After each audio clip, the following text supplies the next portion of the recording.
guys and welcome to my YouTube channel Learning is Fun with Yachna. So this is our content. We have already done with the basics of English.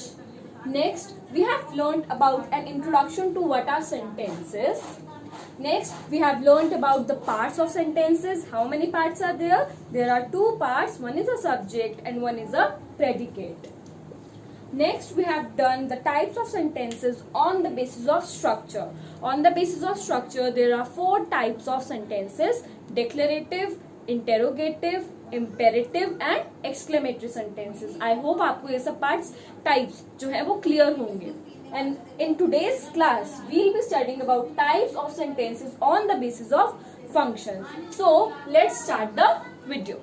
Alright, so the types of sentences on the basis of functions. We have four types. The number one is simple, second is compound, third is complex and fourth is complex compound. Alright, simple, compound, complex and complex compound. Let's have a quick revision जो हमने अपने last video में पढ़ा था. That is about the clauses. Clauses बहुत important है इन चारों को समझने के लिए. So what are clauses? Clauses are those sentences which have a subject and a verb. Alright?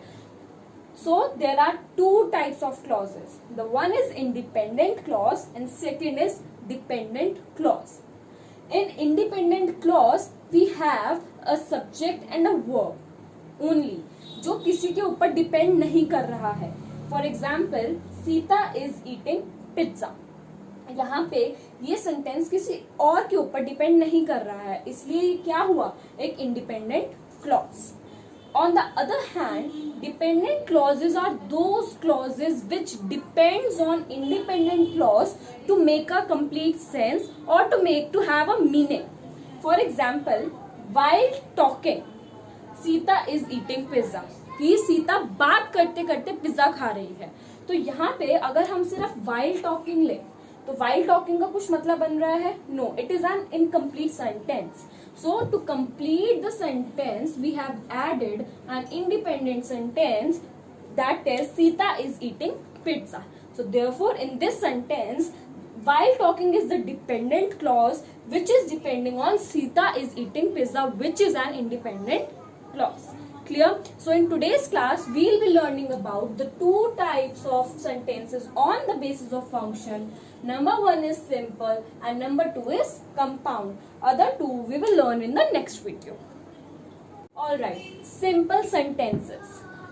Simple sentences वो sentences होते हैं जिसके अंदर एक सब्जेक्ट और एक वर्ब होता ही होता है.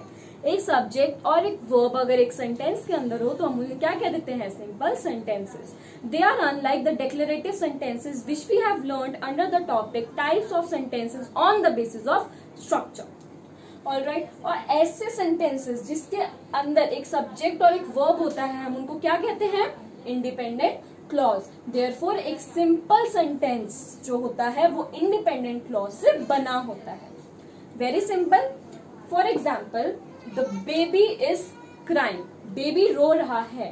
तो यहाँ पे सब्जेक्ट क्या है? बेबी, और वर्ब क्या है? क्राई, मतलब रोना. ठीक है, तो ये क्या हुआ? एक सिंपल सेंटेंस हुआ. ये किसी पे डिपेंड कर रहा है? नहीं कर रहा है. ठीक है, तो the baby is crying is a example of simple sentence. Let's have a look at the second example, that is Meeta and Rita went for picnic. मीता और रीटा पिकनिक के लिए गए. यहाँ पे दो सब्जेक्ट्स हैं हमारे पास, एक मीता और एक रीटा, और वर्ब क्या है हमारे पास?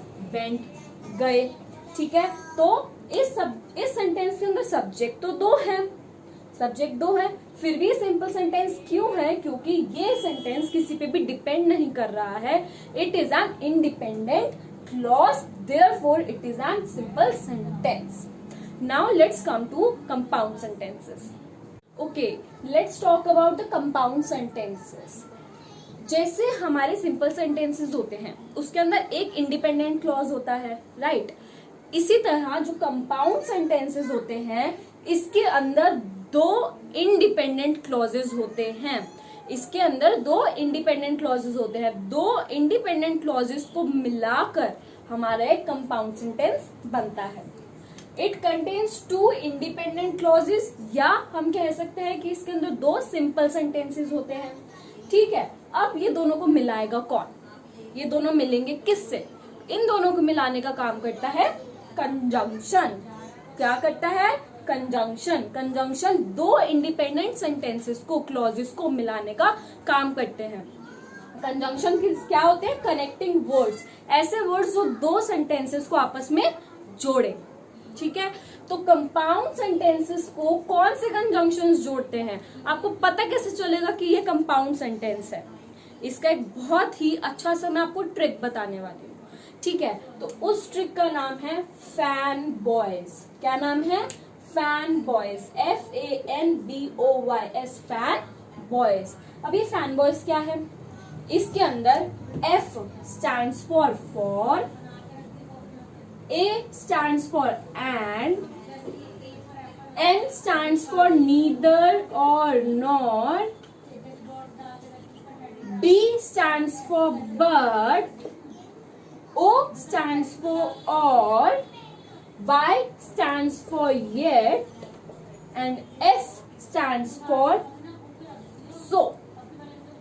ठीक है, ये सारे वर्ड्स FANBOYS, फैन बॉयज, यानी कि for, and, neither, nor, but, और, येट और सो, ये सारे कंजंक्शंस हैं। ये सारे इंडिपेंडेंट, 2 इंडिपेंडेंट क्लॉजेस को आपस में कनेक्ट करते हैं। ठीक है, तो हम इसका एक एग्जांपल देखते हैं। So these are some examples, let's have it. Alright, so here we have 2 independent clauses. He spoke in English, एक इंडिपेंडेंट क्लॉज है कि वो इंग्लिश में बात करता है। They spoke to him in Spanish, उन्होंने उससे स्पेनिश में बात करी। अब ये हमारे पास 2 इंडिपेंडेंट क्लॉजेस हैं, मतलब 2 सिंपल सेंटेंसेस हैं।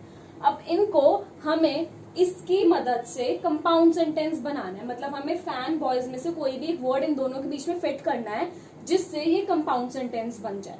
तो क्या ऐड हो सकता है? He spoke in English, They spoke to him in Spanish। हम क्या लगा सकते हैं? क्या हम यहाँ पे for लगा सकते हैं? He spoke in English, for they spoke to him in Spanish। कोई मतलब बना? No। And he spoke in English and they spoke to him in Spanish। किसी हद तक अब ये सही है सेंटेंस की, वो इंग्लिश में बात करता है और उन्होंने उससे स्पेनिश में बात करी। ठीक है, आगे बढ़ते हैं। एंड हम यहाँ लगा सकते हैं। ऑलराइट, आगे देखते हैं, क्या पता इससे भी कोई अच्छा वर्ड यहाँ पे फिट हो जाए। Neither nor, no, but he spoke in English but they spoke to him in Spanish, कि वो इंग्लिश में बात करता है पर उन्होंने उससे स्पेनिश में बात करी। तो यहाँ पे मोस्ट अप्रोप्रिएट कौन सा लग रहा है? बट। एंड भी हम लगा सकते हैं, पर अगर हम देखें तो मोस्ट अप्रोप्रिएट यहाँ पे बट लग रहा है। तो पूरा सेंटेंस क्या बन गया? He spoke in English but they spoke to him in Spanish। तो 2 इंडिपेंडेंट क्लॉजेस के बीच में जब हमने कंजंक्शन लगा दिया, दैट इज बट, तो वो क्या बन गए? Compound sentence. अगला एग्जांपल देखते हैं। She participated in a competition, उसने कॉम्पिटिशन में पार्टिसिपेट किया।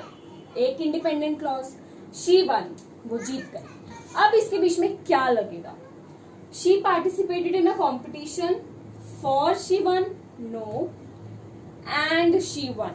उसने कंपटीशन में पार्टिसिपेट किया और वो जीत गई। तो इन दोनों के बीच में क्या लगेगा? कौन सा कंजंक्शन लगेगा? इनके बीच में लगेगा कंजंक्शन एंड। ठीक है, next, Ram had stolen clothes, Ram ने कपड़े चुराए। He ran once he saw police, जब उसने पुलिस को देखा तो वो भाग गया। तो यहाँ पे कौन सा लगेगा? Ram had stolen clothes, he ran once he saw police. यहाँ पे हम बट लगाएं कि राम ने कपड़े चुराए पर वो पुलिस को देख के भाग गया। बट भी यहाँ पे आ सकता है, बट एक कंजंक्शन यहाँ ऐड हो सकता है। पर और हम यहाँ पे कौन सा लगा सकते हैं? So. Ram had stolen clothes, Ram ने कपड़े चुराए इसलिए, so he ran once he saw police, इसलिए वो पुलिस को देख के भाग गया। तो यहाँ पे मोस्ट अप्रोप्रिएट कौन सा कंजंक्शन लग रहा है? सो। तो ऐसे आपको बहुत सारे सेंटेंसेस मिलेंगे जहां पे आपको लगेगा कि फैन बॉयज में से बहुत सारे अप्रोप्रिएट हैं, पर आपको उसमें से मोस्ट अप्रोप्रिएट वन चूज करना है और आपको कंपाउंड सेंटेंसेस दो इंडिपेंडेंट क्लॉजेस के बीच में एक कंजंक्शन मोस्ट अप्रोप्रिएट वाला लगाना है और उसको कंपाउंड सेंटेंस बना देना है। आई होप आपको सिंपल और कंपाउंड सेंटेंसेस समझ में आ गए होंगे। Alright, so what we have learned today? We have learned today about the two types of sentences on the basis of function. Number one is simple sentence. Simple sentence वो sentences होते हैं जिसके अंदर एक independent clause होता है, और number two is compound sentence, वो सेंटेंसेस जिसके अंदर दो इंडिपेंडेंट क्लॉजेज होते हैं और जो किससे कनेक्ट करते हैं, कंजंक्शन से। What are conjunctions? Conjunctions are the connecting words. Alright, coming up to the word of the day. Word of the day is honest. Honest मतलब सच्चाई। The sentence we can make through honest is the best policy. हमें हमेशा सच बोलना चाहिए, हमें कभी भी झूठ नहीं बोलना चाहिए, ठीक है। Coming up to the practice questions for simple and compound sentences, I have attached a URL under this video. Into the description part you will find the URL. आपको एक URL मिलेगा, उस URL के अंदर आपको बहुत सारे ऐसे क्वेश्चंस मिलेंगे जिसमें आप प्रैक्टिस कर सकते हैं कि सिंपल सेंटेंसेस क्या है और कंपाउंड सेंटेंसेस क्या है, just to brush up your mind, ठीक है। तो जब आप उस URL को ओपन करोगे, आप उन क्वेश्चंस को सॉल्व करोगे, तो आपको हैंड टू हैंड आपका आंसर मिल जाएगा कि आपने वो सही किया है या नहीं किया है। अगर आपने वो सही किया होगा देन वेरी गुड, आप बहुत अच्छे से समझ रहे हैं। अगर आपने गलती से वो गलत कर दिया है तो आपको उसके नीचे उसका करेक्ट आंसर भी मिल जाएगा कि वो गलत है तो वो क्यों गलत है और जो सही है वो क्यों सही है। तो keep practising, keep learning, and if you haven't subscribed to my channel, please subscribe to my channel. Thank you for all the love which you have shown upon me, and please do like, comment and share the video. Do subscribe and I'll meet you in the next video. Till then, bye bye.